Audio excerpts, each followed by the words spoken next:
Tiger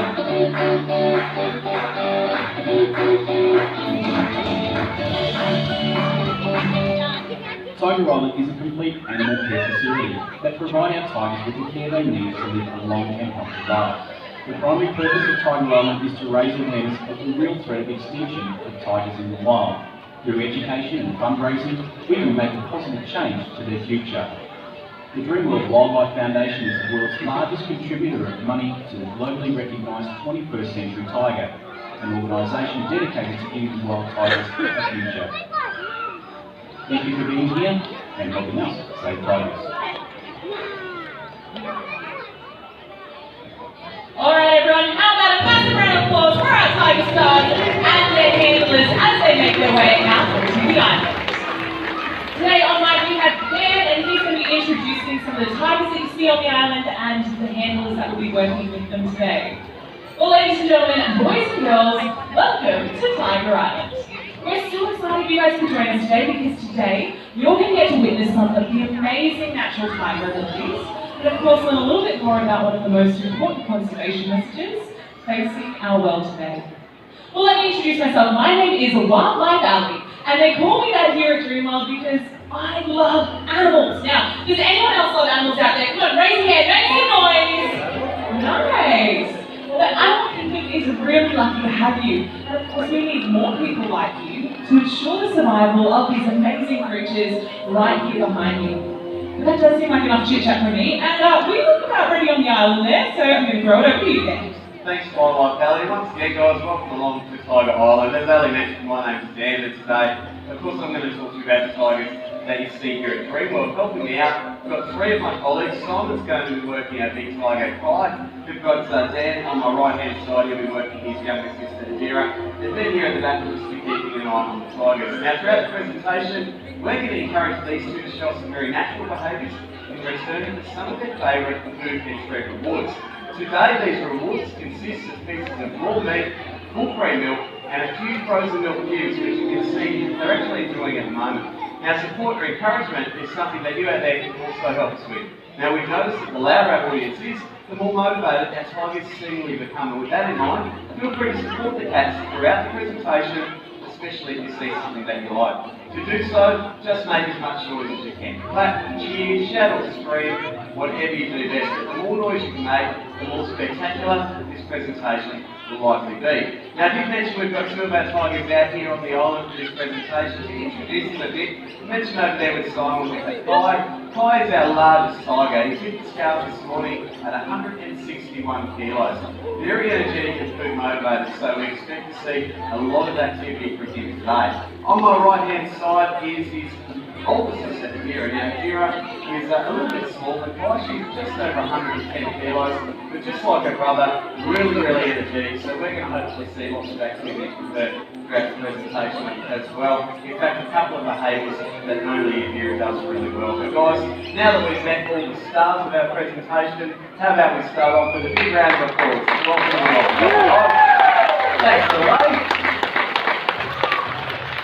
So it looks like Kai and Adira are in position for our first group of behaviours that will involve full cream milk as a reward. Now the first one is a really simple one to start things off, as you can see with Adira, and it's what we like to call a sit-up. Let's give her a big round of applause. Keep that applause going for our brother Kai. So we call this one a sit-up, and as you can see, a very cute behaviour, but also a really natural one. Now from this position, tigers gain a distinct height advantage. It enables them to spot their prey at long distances whilst remaining undetected by their cover of tall grass. Now, as you did know, tigers are solitary and territorial animals, so in order for them to communicate with other tigers, they will leave scent markings all throughout their territory. Sitting up, as these two have just demonstrated, they might be able to access scent markings that would ordinarily be out of reach on all fours. Pretty good indication of their size, and they can stretch out a little bit further. To demonstrate, we're going to ask them to our next behaviour we call a rise. Adira, first one up, let's give her a nice big round of applause. A bit of an applause for Dan as well, supporting 100 plus kilos of tiger on his shoulder. The Solomon's got the real test here with a 161 kilo tiger. Let's see how high goes. Fantastic. Now we call this one a rise, and like I said, it's something that you might ordinarily see a tiger performing against the trunk of a tree. Perhaps trying to reach scent markings that might be very high up, but also puts them in a great position to leave a few territorial markings behind. To do so, stretch out against the tree, just like they do with their handlers, rub themselves all over the trunk of the tree and claw at its bark with those very sharp claws. Now it does give you the illusion that to be a tiger handler you would have to be very strong, and we love you to think that, but the reality is the tigers are actually doing most of the work. In fact, the tigers can hold themselves in the hind leg stance without any help from us at all. We're going to ask a deer to show this one off. It doesn't always work, particularly with a deer who's in the midst of an estrus cycle, and sometimes lacks a bit of motivation, but Dan's going to persist and hopefully get her involved in a bit of a fight stance. Now, a fight stance is when a tiger stands on their hind legs, bring up the front paws. We call it a fight stance because it's a position tigers adopt when they fight or do battle. In a fight, the objective is to knock your opponent to the ground and inflict a killing bite using a very powerful canine teeth. Now I've got a plastic replica here of the tiger's canine tooth, and as you can see, it's very big, 14 centimetres from the root right down to the tip of the tooth. Like I said, just a plastic replica, but what we'd like to demonstrate, of course, is the real deal. You might notice Simon showing off Kai's pearly whites over on your right hand side. Dan just persisting and getting a little fight stance out of here. Let's give them both a big round of applause for that. Now back to the tiger's teeth, guys. As you'll notice, half of that canine tooth is exposed. The other half is embedded deep into the tiger's skull to provide a nice firm grip. What you probably can't see is the exposed portion of the tooth has a number of grooves that run right down its length. The grooves allow air to travel between the tooth and the flesh of the tiger's prey, making it easy for them to readjust their grip. Now without grooves in their teeth, tigers like these two might become a little stuck in whatever they bite, because of the vacuum effect they will create with those very powerful jaws. But guys, great work from Kai and Adira today. Let's give them another big round of applause. A nice start to the show. Thanks, Sally. Absolutely, well done. Alright, we're going to take a quick trip back in time and have a look at the history of these amazing creatures. Now, over a century ago in Southeast Asia, a series of unfortunate events took place that started the decline of the wild tiger population. Now picture this, over 100 years ago, there were almost 100,000 tigers roaming wild in Asia. However, today, there's less than 4,000. As you can see up there, that number continues to drop. So what happened? Well, unfortunately, we haven't. As the human population grew, it displaced the tigers from their natural habitat, and therefore it was inevitable that a human and tiger conflict was bound to occur. Now I will warn you, some of the footage on the screen behind me may be a little bit confronting, but it really does demonstrate the impact that humans have had on tigers in the wild. Now we'll be touching on that a little bit later in today's presentation, and of course the amazing work that we do right here at the Dreamworld Wildlife Foundation. But until then, Dan, are we ready to jump into that series of behaviours? It looks like a deer is primed and ready to go. Let's give her a bit of a round of applause, guys. A great jump there from Adira, and pun intended there by Ali, I'm sure. Now, tigers are pretty good at their jumping behaviours. They can jump distances of around about 6 metres with the right motivation. The gap between our platforms, however, is only 3 metres, so a relatively easy jump for a tiger like Adira. Now, I think she's going to make her last one across. Last 2 times across, as she makes her last jumps, check out her tail. Now, not only will she use her powerful tail to maintain balance and stability, but also to generate momentum by thrusting her tail over her back, just like that. The added weight thrown forward makes jumps like these a little bit easier for a tiger like Adira. Give her a big round of applause, guys. For the great platform jumps. It looks like Simon's got the big fella high up on the platforms now. As you can imagine, being about 3 metres long, this is also a pretty easy jump for Kai. Easily does it, but we're going to take him back and forwards a few times just to show that jumping ability. Now, just like his sister, he's going to utilise his tail to maintain his balance and stability, but also to generate momentum by thrusting it over his back. Looks like Kai has just spotted our 2 white tigers in the up close display, who aren't normally over there this time of day, so as you know, curiosity killed the cat. So across the platforms, one more time across, and I think we're going to finish off running in across the island just like we did with Adira. Pretty good jumps though there from Kai, guys. Let's give him a nice big round of applause. A little bit distracted. Over one more time and onto the ground. Are we going to try for a jump today, Solomon? Let's see how we go. Into the air, Kai. Almost. Let's give him a big round of applause. Not too bad.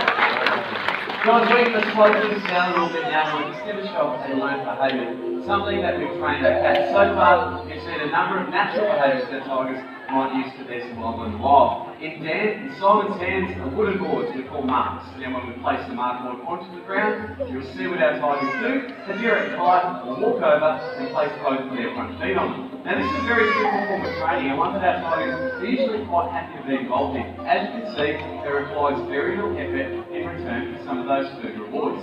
Now it proves very useful if we want to perform veterinary or husbandry checks on our tigers. The catch, of course, is that our vet does not have the same relationship with our tigers that we obviously do. So, by incorporating mark training, we can keep the tigers focused elsewhere and someone like our vet can move on in.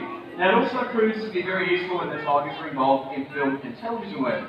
Typically, in those situations, they're exposed to a number of distractions they might never have experienced before. By utilising mark training, we can keep the tiger focused on us and under our control when they are in those new environments. During filming, we need to move the tiger from one point to another and remain out of shot. We can do so by placing multiple mark boards on the ground. With a slight cue, the tigers will move from point A to B or mark to mark, just like they're demonstrating at the moment. Now, the main reason we have our tigers involved in film and television work is to generate money for the Dreamworld Wildlife Foundation. As Ali mentioned earlier, tigers have suffered a 96% reduction in wild population in the last 100 years. Now sadly, this is largely due to human actions. Things like deforestation, illegal farming, poaching, have taken a massive toll on the wild tiger. Now through the Dreamworld Wildlife Foundation, we support a number of organisations that work in the field throughout Asia.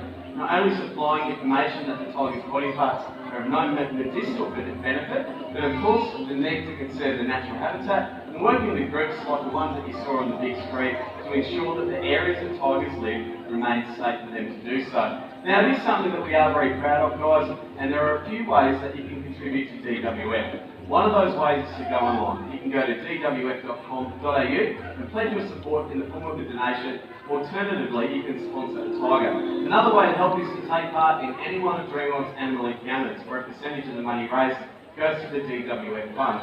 There's donation boxes either side of Tiger Island. We can guarantee 100% of the money raised in those boxes will go directly overseas. Or, as you might have seen earlier, you can pick up one of our 4 paintings from the shop for a $10 donation to the Dreamworld Wildlife Foundation.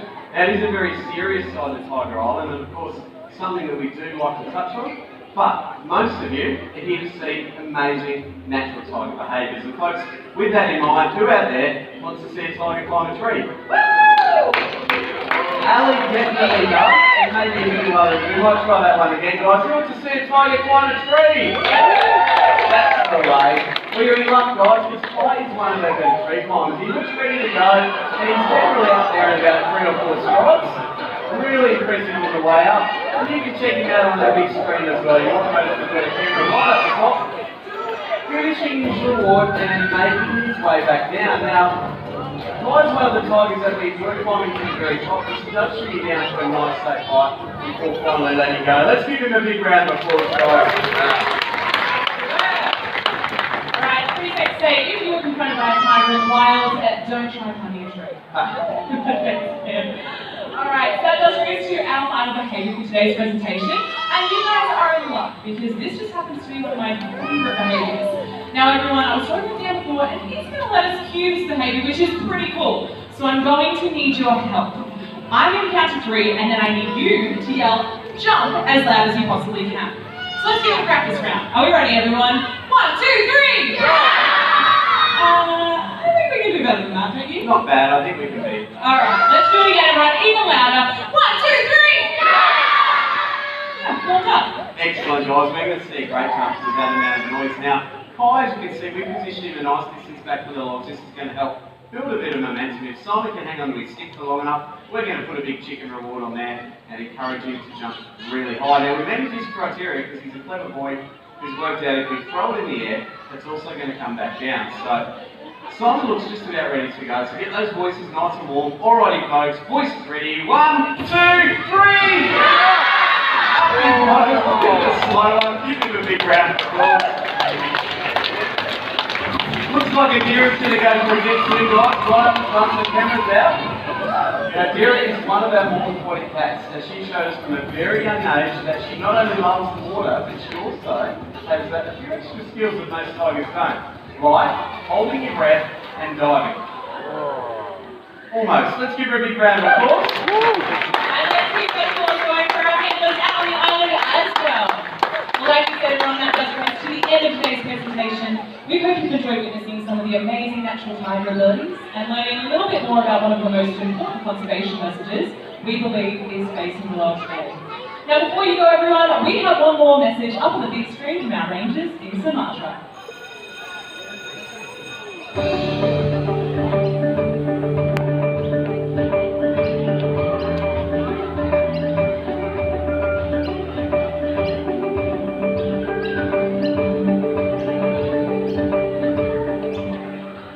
Terima kasih atas bantuan dalam pelestarian harimau Sumatera.